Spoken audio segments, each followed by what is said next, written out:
What's up, guys? Welcome back to Diamond Shack. Today we got episode 9 with our guy, Matt Marotta. How we doing, guys? What's up, Matt? Good to see you, man. Thanks for having me. Election. Of course. So let's get a little background information about you. I mean, we've known you for a long time, so why don't you start with the playing career, Yeah, so I went to Don Bosco Prep, where I was an all-state shortstop. I was a little bit different. I went to NJIT, Division One in New Jersey to play shortstop. At that point, I had converted and went two-way, so that was my first year two-way. After that, I finished up at St. Thomas Aquinas, where I was a first-team all-conference player as a position player as well as a pitcher. I was lucky enough to be All-American. After that, I started my coaching career at St. Thomas Aquinas, and then was a recruiting corner at Felician for 5 years, and then started this business where I get to be around a lot of different athletes. I've had these guys for obviously a while. It's been really cool. No, of course, you're a guy. It's going back to high school. Like your team, you were ranked number 1 in the country, right? So my senior year, we were ranked like 25 in the country. We played Rick Porcello, who was former Cy Young Award winner, lost to him in the state championship. The following year, they went undefeated, but those 2 years, we lost, I think, 1 year. Wow, that's impressive stuff. Hey, can you take us through your two-way? Yeah. Kind of just going about like you were a position player first, Yeah. then kind of convert to pitching. So like, what's your mindset switching through that? So, That's a good question. I think it's really funny. I was fortunate enough to have a pitching coach in high school who pitched in the big leagues, and then in college, a pitching coach who pitched in the big leagues. And the first time they ever saw me throw, they were like, "Have you ever pitched?" My high school pitching coach was like, "You have to do this, have to do this." I didn't do it. I waited till college and started, and then did it for 4 years throughout my career. So I would say it's one of the more challenging things to do. I think I'm wired like both of you, where I can't sit. So like my senior year, like I just kind of focused on a little bit more.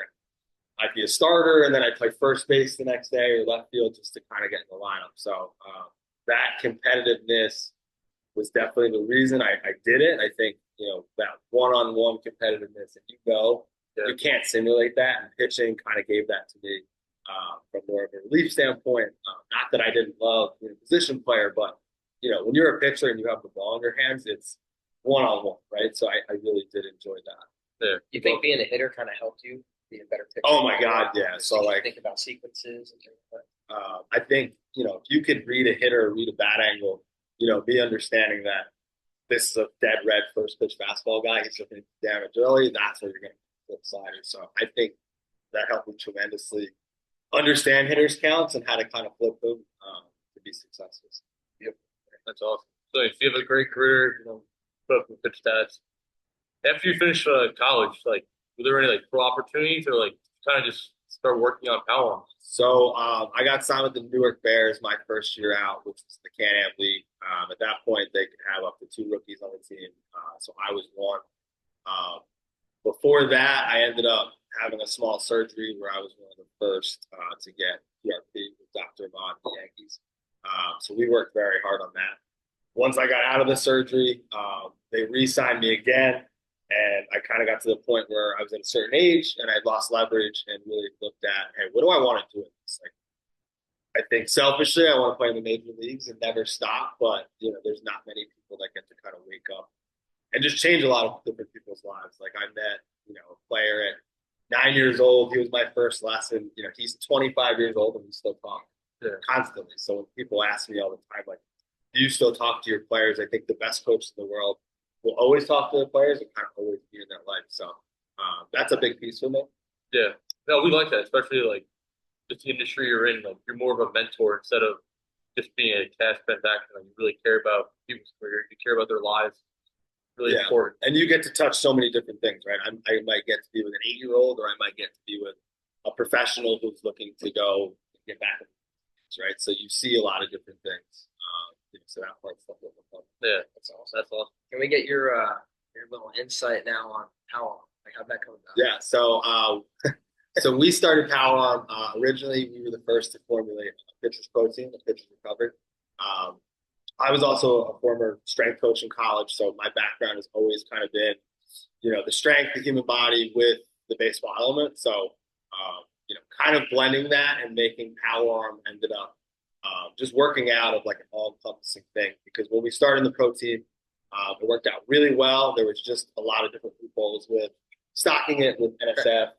So like the first day we came out with the stuff, we had so many professionals like, "Hey, I want this stuff. This is great," but it wasn't NSF certified. So like we had to kind of go through some steps. We reshifted, found a space in Bergen County that was right next to, the high school we went to, and a lot of the players that we work with, and it just kind of happened naturally. Yeah. So like, you have the facility, you have the great setup. Like, what's the plan for development for younger kids? Talk to that stage. I would say that, understanding a kid and focusing on the weakness is big. So we like to look at stuff in 3 months, right? Hey, what's my goal in the next 3 months? I think too many kids get caught up in, all right, the next fall season and I play 5 tournaments and I get 22 at bats. I might go 10 of 22, but what am I really getting better at? So I think if you can always have that focus, that's why we kind of created that one-stop shopping here where it's a lot easier, right? I used to tell kids, hey, Dylan, make sure you work out, you do this after your 1 hour hitting lesson. Now I have an app where I get to follow it. I get to literally go on my computer and see which one of my athletes yesterday didn't finish their workout, why, and I get to kind of talk through with them. So I think the biggest competitive advantage is obviously keeping athletes healthy, obviously understanding the prehab. Our strength department does a fantastic job. Andrew Peter, our head of strength, and Hannah Newman. And I think, putting those two together, I mean, you guys know, like once you guys figure that out mentality wise and routine wise, the plan takes care of itself, right? So what we try and do is educate young athletes and say, hey, look, here's your goal right now. If you're 10 to 12 years old, let's be as competitive as possible. Let's compete. Let's make sure we're doing the right thing and let's enjoy it. Because at the end of the day, if they don't have that love, it's a hard thing. So I think the biggest thing is making them fall in love with it first, then kind of making them understand the process. Because you guys know, to play at the level you guys played, without that, it doesn't work. So, really just being able to have an awesome staff. I mean, my staff is second to none from a mentor side. I've been to other places. I've probably worked or been around like 15 to 20 different facilities in the area. And when I watch a kid come in and 3 of my instructors go to say hello to him, even if they're not working with him, like that's Yeah, it's more of like the family aspect group. It's great. And just your strength and stuff. I feel a lot of parents, they sometimes feel worried with their kids being like too young to like work out and stuff. And like me and Dylan have always talked about it, just developing your overall like athleticism, especially starting at a young age. That's just so important. You nailed that, and it's so funny because you talk to a lot of high level guys where they were around 15, 20 years ago, and I think there's a lot of good stuff going on, but there's also a lot of video games. There's a lot of rounded shoulders where we would go out, we would play pickup football, right? I'd run, I'd sprint, I'd cut, I'd jump. You're forcing athleticism, right? So a lot of these guys might have 1 or 2 hours of being active, and the other time it's not there. So I think challenging your athletes in a lot of different ways. I think you guys have been to a lot of different programs where you might do something and you're like, hey, why are we doing this? And it's just to make better athletes. So we have the same thought. I mean, obviously, as you get older, as you get into high school, it's a lot easier to customize those plans. But at the youth performance or the younger age, it's that body awareness, that proprioceptive, like that's what we're focused on, and just making them better movers at that point, and keeping symmetry. A lot of those young kids don't have symmetry, so if you can build that symmetry foundation, it makes everything a lot easier. For sure.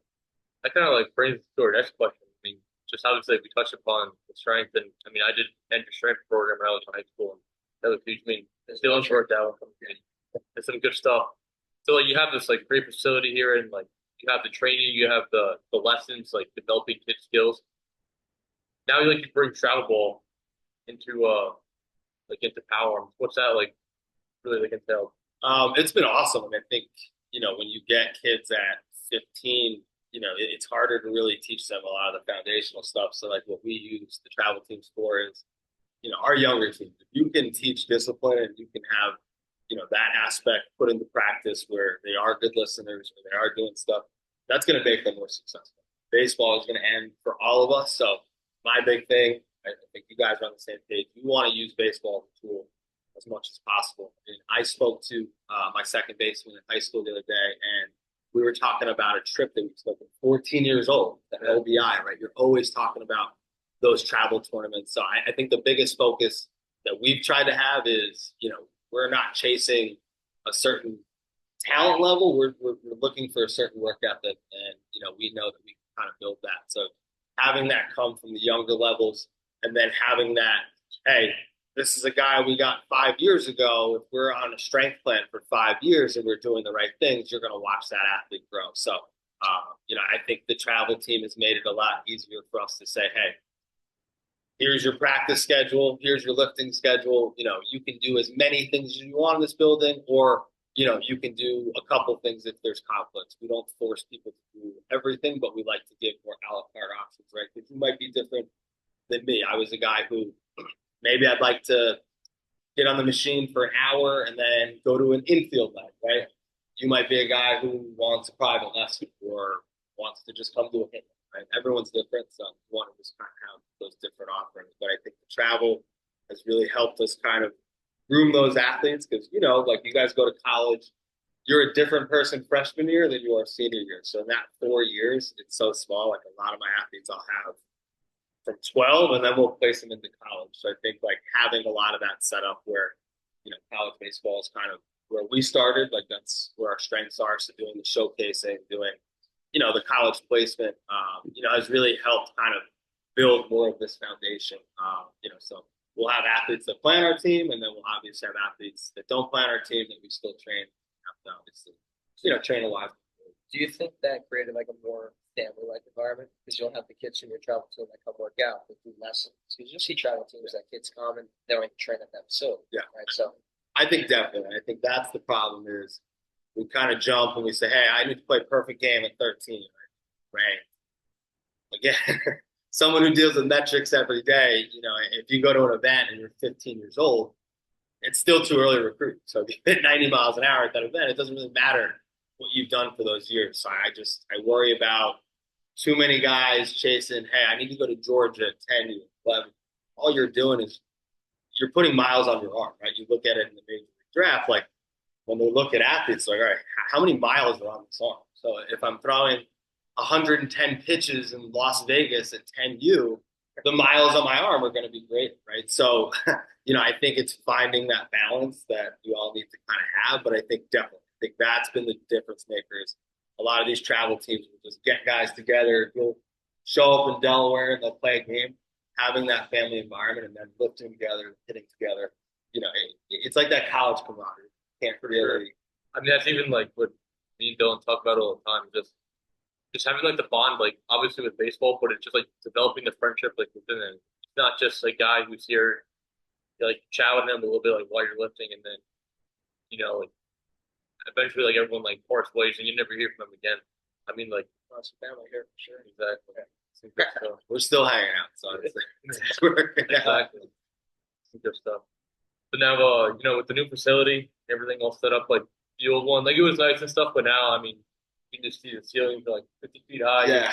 Plenty of turf space, and then the beautiful weight room here in the back as well. Yeah, it's been different. I mean, we built the PT, which has been great because just things happen, right? You could be throwing a bullpen, going to get in a live against other college and pro guys, and you feel something in your form. Like having one of the best physical therapists in the world to in 10 seconds walk over and kind of assess the situation, could save you time, could save you a lot of different things with, I'm sure you've dealt with it, doctor's visits or different things. You might be on a 2-week timeline. So that really helps in correlation with the lifting and the baseball, where any of our departments can go over to another department and be like, hey, I'm seeing this in Dylan Hoy's sequencing in his swing. What are you seeing in the weight? Can we change his workout to add more hamstrings because he's quad dominant? I mean, that's what we're doing here is we're looking at the deficiencies and we're just building better athletes. I mean, the strength department does a fantastic job. Steve Sisko, our PT, does a fantastic job. And our department heads in baseball are second to none. They're constantly talking about the kids with disabilities. We're looking at better. So that part's been great. The retractable cages have been cool because Dylan's always been an infield guy. So for years, we're doing a lot of different things to field ground balls. Pat will want a long toss every day at 6 a.m. So I'm so happy that, I could provide the space for them because they're going to be in here even in college, out of college, these are two of the hardest workers that, I've been thankful to be around, and just watching them go on and be successful in their different ventures. I think. I mean, we're so thankful. I mean, even just to come here this morning, just have the opportunity to use the place. It's a real blessing because not many people get the opportunity to really train in a place like this. It's true. I never want to leave here. That's what I say. Well, too many people say that. Too many people ask me if they can sleep here. So, no, you can't, unfortunately. But I think, again, that's what we kind of talked about before. Every day is different. Like, Dylan Hoy is going to prepare for the next season of winning ACC Player of the Year, playing professional baseball, right? So that journey starts at 5 a.m., right, when no one else is here. Just like Pat Ben, right, the same thing, is at Seton Hall, right, wants to basically dominate this year and have a great senior year at a new location. So that's not something that's going to start at 12:30 in the afternoon. That's a 5 a.m. thing, and I think that's what makes them successful, and that's what makes this day so very different. Is I'll finish tryouts at 10:30 at night, and then we'll have professionals here in the morning. So the atmosphere is kind of a bit different, and just watching you guys, really good mentors, be with a 13-year-old in the gym, and they're looking at you guys, and you guys are their heroes. And I remember that. I remember being in facilities and being like, that's Dylan Hoy, that's Pat Ben, right? That's Matt Marotta. That stuff they don't forget. So I think that's been a huge piece. Just the former athletes coming back, or you guys just lifting and communicating with a 13-year-old who has the same thing. I think that second to none is the reason I wake up. Hey, can we end it off with a couple of questions? It's my favorite. It's my favorite part. All right, here. So since you're obviously out of playing, you have your own facility, we're going to go too, right? So call it the favorite story type of thing. Okay. So from your playing days, this could be in season, out of season, travel, whatever it is. Okay. One of your favorite memories, right? And then facility wise, one of your favorite memories. And it doesn't have to be, I know it's spot on, so it doesn't have to be like a specific thing, just an idea or concept. So I would say my baseball story is more of a mentality story. I like using this story because I think it teaches you a lot about baseball. So my senior year, I played in a doubleheader. I DH'd game one, and we were facing a guy that could pitch. I remember using a hitting jacket for the first time. They put it, and I was like, God, my hands go fast. And for whatever reason, I was in and out of the zone the whole day. Struck out 3 times. I'm competitive, so I hadn't struck out 3 times since I was about 9 years old. So I'm sitting there after the game. We lost, and I'm a team captain. It's a huge game. I'm pitching game 2, and I have 20 minutes. I have 20 minutes to kind of reset. I ended up throwing a no-hitter in game 2 against the ranked team, and I tell kids that story because in 20 minutes I had the worst game of my college career, and then I had the best game. And I think that's the game, and you guys have all been there, right? You could go 0 for 2. You could give up a leadoff homer, but you could also win the game, right? And I think that's what guys have to focus on. And, all right, what's my next goal? I tell pitchers all the time, all right, hey, I just gave up a run. Well, now my next goal is not giving up 2. It's not allowing myself to slip mentally. So that's probably my favorite college story, just because it kind of shows you, that you have to be mentally tough. And, kids, it helps. My favorite facility story. Wow, this is really tough. hey, give us 2. Give us 2. We love the stories. So. We've had a lot of them. My favorite story is, so we had a 10-year-old, and in the heart of busy season, we had probably 150 people. We're talking about pitching programs going on, baseball's flying everywhere, and he finds the light switch. He's going nuts. He hits the light switch. It goes dark in the facility. Everyone's screaming, balls are being thrown mid-pitch. It was, and the lights turn on, and he was so upset, and we couldn't even get mad at him. But that was, to me, just kind of sticks out. Was that a Ramsey? That was a Ramsey, yeah. That was a Ramsey. That's hilarious. That was pretty fun. Hey, you'll get kids like that. They should run around crazy, right? Yeah, sometimes, listen, I think at school, and everyone's different, you got to just see that. But he felt so bad that we all were like, all right, it's okay. That's but hilarious. Don't do it again. Good stuff, but we appreciate your time and everything you helped us with, and we'll be back soon. Only 3-4 weeks until winter break. Think of some good stuff. Then we'll be here every day. So appreciate your time, man. Absolutely. Appreciate Thank you, guys. Appreciate you. Yeah. sir. Just make sure to like and subscribe to our YouTube channel and check out all the rest of the content on our other social media pages. So thanks so much. Catch you guys soon. Tom Ramsey. Yeah.